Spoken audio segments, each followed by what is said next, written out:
Merci à saluer Madame Linda Larbahu, je crois que c'est du côté de l'Algérie. Merci pour tous les efforts que vous faites pour éclairer, n'est-ce pas, les Africains, surtout sur le Sahara, de la réalité et de soutien indéfectible des peuples frères, surtout de l'Algérie, par rapport à la tournure des événements ici chez nous, au sud du Sahara. Merci.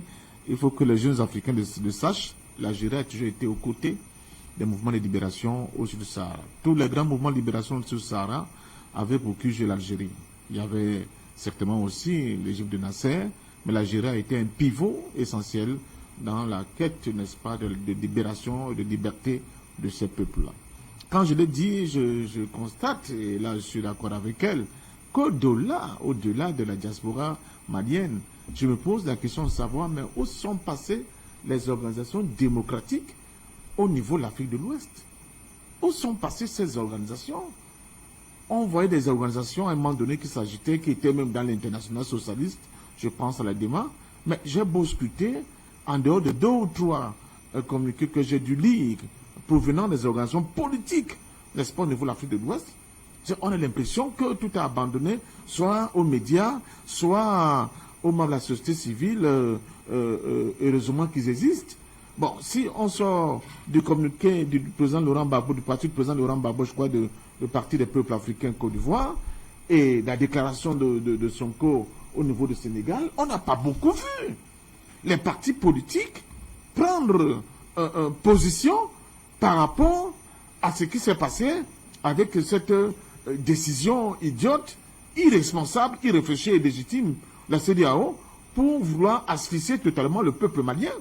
C'est ça le point faible de nos luttes pour le moment. C'est pour ça que je continue de penser et de dire que pour moi, le panafricanisme a eu beaucoup de points positifs. Mais pour l'instant, l'Afrique est encore comme un géant endormi qui était dans un sommeil comateux, excusez-moi, qu'on a réussi à mettre debout, mais qui titube encore. Parce que c'est inexplicable que des associations, des organisations politiques dites démocratiques au niveau de l'Afrique soient pratiquement muettes par rapport à ce qui se passe au Mali, dans leur grande majorité, excepté ce que j'ai cité tout à l'heure. C'est inacceptable. Les voix fortes sur notre continent, sur le plan culturel, sur le plan humain, sur le plan des personnalités politiques, où sont ces voix fortes? On ne les voit pas. C'est pour cela que j'insiste, et la princesse Linda, je vous l'ai dit en off, il faut faire attention. La contre-campagne enclenchée est la meilleure des manières pour battre en brèche, comment dire ça, dégager cette contre-campagne par les médias mainstream, c'est de montrer des images de vendredi, pas seulement à Bamako, mais sur l'ensemble des villes maliennes. C'est un tsunami qui s'est déclenché au niveau de Mali. C'est pour dire au monde libre que voici la réalité du Mali. Le peuple malien a fait son choix et ce choix-là est irrévocable. On peut pas revenir en arrière. C'est vrai qu'il y a des images antérieures, mais là, face à la décision de la CEDEAO de punir le Mali, de tuer, n'est-ce pas, le peuple malien s'est exprimé. Montrez-nous ces images. Même si c'est Afrique Média uniquement qui doit le faire, montrez ces images-là à la face du monde. Parce que c'est ce que finalement les gens vont retenir. N'est-ce pas? Les opinions mondiales vont retenir, des pays vont retenir. Il ne faut pas qu'on donne l'impression que depuis vendredi, il n'y a pas eu, pour seule image de manifestation de solidarité à la junte malienne que les images antérieures. Non, vendredi a été la césure. Ça a été la césure, ça a été le schisme total entre ce que les gens pensent, n'est-ce pas? Voilà, c'est ces images que j'aimerais voir. Merci beaucoup pour la réalisation. Il faut nous les montrer et nous les remontrer, Parce que, à contrario, quand vous écoutez les médias occidentaux aujourd'hui, on y avait quelques milliers de personnes. Alors que là, on voit des millions de personnes. Ça, c'est seulement la place de Bamako. Hein.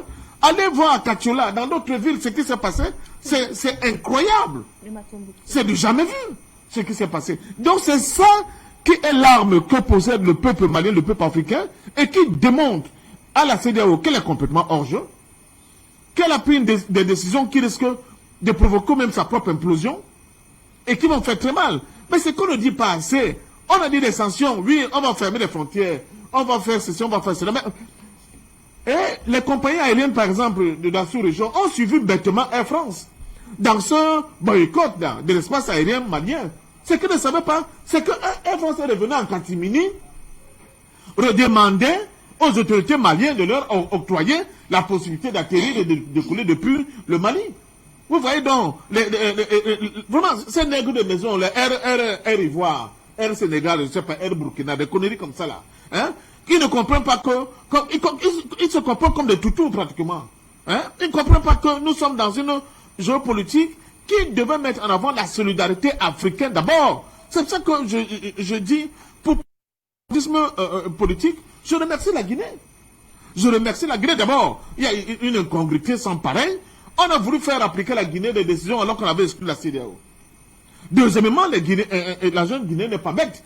Elle sait parfaitement que s'il accepte d'exécuter ces décisions qui ont été prises par une organisation qui les a exclus en son sein, ils seront la prochaine cible. Donc, par pragmatisme, je soutiens la décision guinéenne de continuer d'ouvrir ses frontières, n'est-ce pas, pour le Mali, sans oublier la Mauritanie et l'Algérie. Donc, nous voyons donc l'une des armes aussi que nous disposons et dont on n'utilise pas beaucoup, c'est notre espace aérien. Vous imaginez aujourd'hui, s'il faut qu'un avion de Air France parte de Ouagadougou pour Paris, alors que l'espace aérien malien leur est fermé, mais ils font un détour incroyable. Donc cette liaison devient de facto, n'est-ce pas, pas du tout rentable, économiquement parlant. Donc il faut bien qu'on sache que quand on prend des décisions, ces décisions peuvent se retourner contre vous. Je l'avais dit ici pour les opérateurs, par exemple, sénégalais, qui font l'essentiel de leur commerce, n'est-ce pas, avec le Mali. Pour eux, c'est la mort. Ce seraient des milliers, des centaines de camions qui seront alliés à la frontière avec des denrées périssables. Et vous imaginez les pertes? Et tout ça, qui est-ce qu'on veut punir? C'est vraiment la jeune, comme ils disent, là, comme ils l'appellent, cette jeune-là qui veut punir. Non. On veut essayer de créer des situations de chaos au niveau du Mali, en espérant que ce peuple va se retourner contre ses dirigeants actuels. Et créer complètement un affaissement, n'est-ce pas, du socle social du Mali. Cela ne s'est pas produit, c'est l'inverse qui se produit. C'est pour cela que nous devons montrer ces images. Nous devons montrer ces images, même si ce n'est pas des vidéos, même si c'est des photos, des vues aériennes, pour que les gens voient la densité, n'est-ce pas, de la mobilisation qui s'est produite au niveau de Mali, qui est une réponse, n'est-ce pas, à ces décisions uniques qui ont été prises par la CEDEAO, en réalité, qui n'est rien d'autre que le vague-messe de chien couchant des intérêts impérialistes sur notre continent. Donc, merci beaucoup au peuple malien, merci beaucoup à sa jeunesse, merci beaucoup, n'est-ce pas, à la Guinée, à la Mauritanie, à l'Algérie, qui, même si on n'est pas d'accord sur tout, pour un pays comme la Guinée par rapport à une certaine politique qui est la leur et la manière dont l'actuel président est arrivé au pouvoir, mais là, ils ont fait preuve de pragmatisme, et pragmatisme pour pragmatisme, nous sommes preneurs, et nous disons que oui, c'est une très bonne chose. Nous applaudissons de deux mains que la Guinée ait accepté d'ouvrir une fois de plus les frontières pour le Mali, et n'est-ce pas,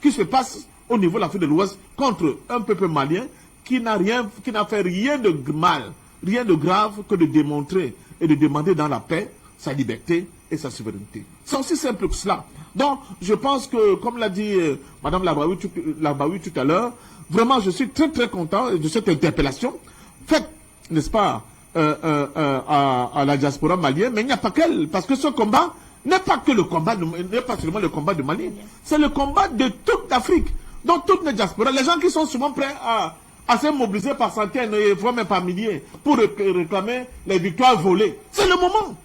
C'est le moment de vous manifester, de dire à la France non, arrêtez, de dire à la CEDEAO d'arrêter. Mais si votre mobilisation s'arrête à dire comme notre frère du village n'a pas été porté à la tête du pays, donc on va se mobiliser, ça veut dire qu'on n'a rien compris de la politique.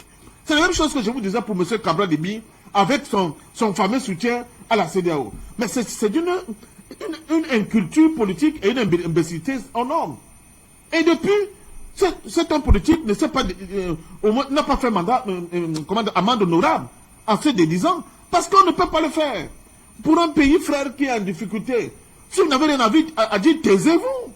Que de dire des bêtises comme ça à Mondio Vision, parce que ce qui se passe pour le Mali va se passer pour le Cameroun et pour d'autres pays plus tard. Et tout à l'heure, dans l'éditeur de Jonathan, il vous a parlé par exemple du Congo.